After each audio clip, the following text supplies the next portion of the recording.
1971년 8월 23일 늦여름의 열기가 채 가시지 않은 서울 대방동 유한양행 앞 도로. 귀를 찢는 듯한 굉음과 함께 시내버스 한 대가 거대한 화염에 휩싸입니다.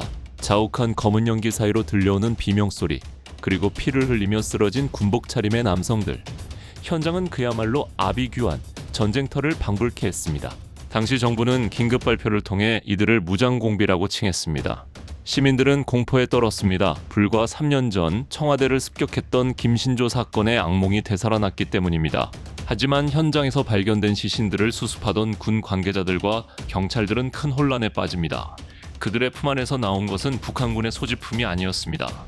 그을린 대한민국 주민등록증, 그리고 고향의 어머니에게 쓴 피 묻은 편지들이었습니다.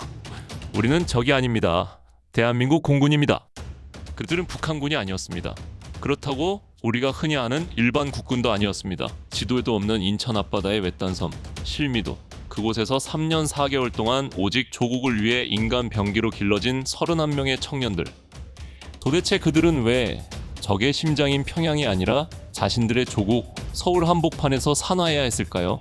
오늘 늦은 밤 역사에서는 이념 대립의 시대가 낳은 가장 아픈 손가락 실미도 684 부대의 진실을 재조명합니다. 이 비극의 시작을 이해하려면 우리는 1968년 1월 21일로 돌아가야 합니다. 북한 민족보위성 경찰국 소속 124부대 김신조를 포함한 무장공비 31명이 휴전선을 넘어 서울 세검정고개까지 침투합니다. 그들의 목표는 단 하나, 대한민국의 심장부인 청와대였습니다. 비록 미수에 그쳤지만 대한민국 안보는 풍전등화의 위기에 놓였습니다. 국민들의 불안은 극에 달했죠. 국가 안보를 책임지는 정부 입장에서는 강력한 결단이 필요했습니다. 북한의 도발 의지를 꺾고 다시는 이런 일이 발생하지 않도록 할 확실한 억지력이 필요했던 것입니다.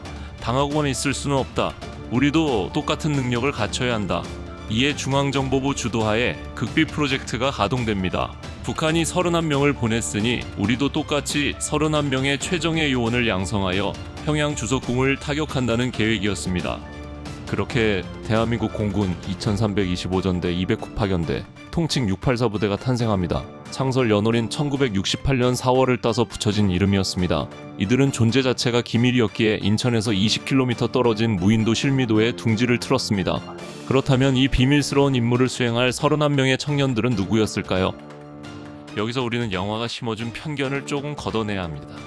영화 실미도에서는 부대원들이 사형수나 무기수 같은 흉악범들로 묘사되어 극적 긴장감을 높였습니다. 하지만 실제 기록과 증언에 따르면 진실은 훨씬 더 안타깝습니다. 실제 부대원 31명 중 전과자는 있었으나 흉악범은 아니었으며 대다수는 그저 가난하고 배고픈 우리 이웃의 평범한 청년들이었습니다. 충북 옥천 대전 등지에서 모인 이 청년들에게 모집관들은 희망을 제안했습니다. 국가를 위해 훈련을 받고 임무를 완수하면 좋은 일자리를 주겠다. 가족을 부양할 수 있는 충분한 보상을 하겠다. 하루 벌어 하루 먹고 살기 힘들었던 그 시절, 국가의 약속은 그들에게 유일한 구원 동아줄이었습니다. 그들은 애국심과 가족을 위한 헌신이라는 두 가지 마음을 품고 기꺼이 배에 올랐습니다. 하지만 실미도에서의 삶은 상상을 초월했습니다. 섬에 들어온 순간 그들은 주민등록이 말소되었고 편지도 면회도 허용되지 않았습니다. 사회와 철저히 격리된 채 오직 김일성의 목을 따기 위한 살인기계로 다시 태어나야 했습니다. 훈련은 가혹함 그 자체였습니다. 살아남는 것이 곧 훈련이었던 나날들. 산악구보, 해상 침투, 폭파, 암살, 인간의 한계를 시험하는 훈련이 3년 넘게 이어졌습니다. 실제로 훈련 도중 7명의 훈련병이 안타깝게 목숨을 잃었습니다. 바다에 빠지고 기압을 받다 쓰러졌습니다. 그럼에도 살아남은 24명은 이 악물고 버텼습니다.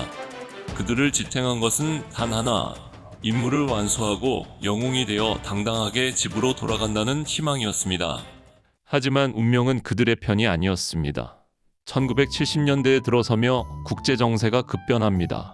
동서냉전이 완화되는 데탕트 시대가 도래한 것입니다.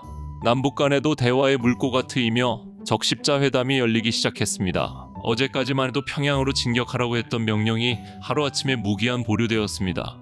국가적 차원에서는 평화를 위한 다행스러운 일이었지만 섬에 갇힌 684 부대원들에게는 청천벽력 같은 소식이었습니다. 작전이 보류되자 부대에 대한 관심과 지원도 급격히 줄어들었습니다. 풍족했던 보고품은 끊겼고 식사는 질 낮은 보리밥과 소금국으로 변했습니다. 월급도 밀리기 시작했고 무엇보다 그들을 괴롭힌 것은 불안감이었습니다. 이대로 우리는 버려지는 것인가? 보안 유지를 위해 우리를 없앨 수도 있다. 부대원들은 물론 그들을 관리하던 기관병들조차 혼란스러워했습니다. 이것은 누구의 악의 때문이 아닌 급변하는 시대 상황 속에서 발생한 행정적 공백이자 비극이었습니다. 1971년 8월 23일 새벽 6시, 더 이상 기다릴 수 없었던 그들은 결단을 내립니다. 이대로 섬에서 굶어 죽거나 개죽음을 당하느니 서울로 가서 우리의 억울함을 직접 호소하자. 그들의 목표는 반란이나 국가전복이 아니었습니다. 자신들을 만든 최고 책임자를 만나 약속을 지켜달라고, 우리를 살려달라고 탄원하기 위한 처절한 몸부림이었습니다. 하지만 그 과정은 너무나 참혹했습니다. 섬을 탈출하기 위해서는 그들을 감시하던 기관병들을 제압해야 했습니다. 3년 4개월 동안 미운정 고운정이 들었던, 때로는 형동생하며 지냈던 기관병들, 서로가 서로에게 총구를 겨누어야만 했던 상황.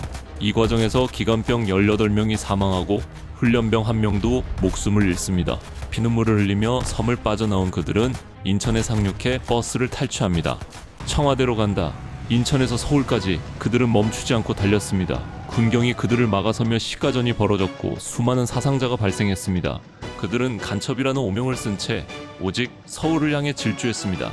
자신들이 대한민국 공군임을, 국가를 위해 헌신하려 했던 청년들임을 외치고 싶었을 겁니다. 결국 서울대방동 유한양행 앞 군 병력에 의해 포위된 버스는 타이어가 터져 더 이상 움직일 수 없게 됩니다. 그들이 그토록 가고 싶었던 청와대는 지척이었지만 현실의 벽은 너무나 높았습니다. 투항해봤자 기다리는 것은 군사재판과 처형뿐임을 직감한 그들은 버스 안에서 서로를 부둥켜 안고 마지막 선택을 합니다.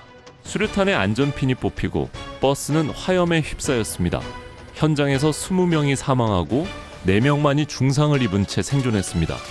살아남은 4명의 생존자, 이옥, 임성빈, 김창구, 김종철. 이들은 이후 군사재판에서 사형을 선고받습니다. 우리는 국가의 명령에 따랐을 뿐입니다 라는 항변은 묻힌 채 1972년 3월 형장의 이슬로 사라졌습니다. 지금 실미도에는 훈련장의 터만 덩그러니 남아 파도 소리만이 그날의 진실을 알고 있다는 듯 울리고 있습니다. 실미도 684 부대 사건, 그것은 누구 한 사람의 잘못이라기보다 남북분단과 냉전이라는 거대한 역사의 수레바퀴에 깔린 비극이었습니다. 안보를 위해 창설되었으나 시대의 변화 속에 길을 잃어야 했던 31명의 청춘들. 비록 방법은 과격했고 과정은 비극적이었지만 그들도 조국을 사랑했던 대한민국의 아들들이었다는 사실만큼은 기억해야 하지 않을까요? 오늘 늦은 밤 역사에서는 실미도의 비극을 되짚어봤습니다. 역사는 기억하는 자의 것이라고 합니다. 잊혀진 이름들을 다시 한번 불러보며 오늘 방송을 마칩니다. 영상이 의미 있었다면 구독과 좋아요 부탁드립니다. 여러분의 작은 관심이 역사를 지키는 힘이 됩니다. 늦은 밤 편안한 시간 되십시오.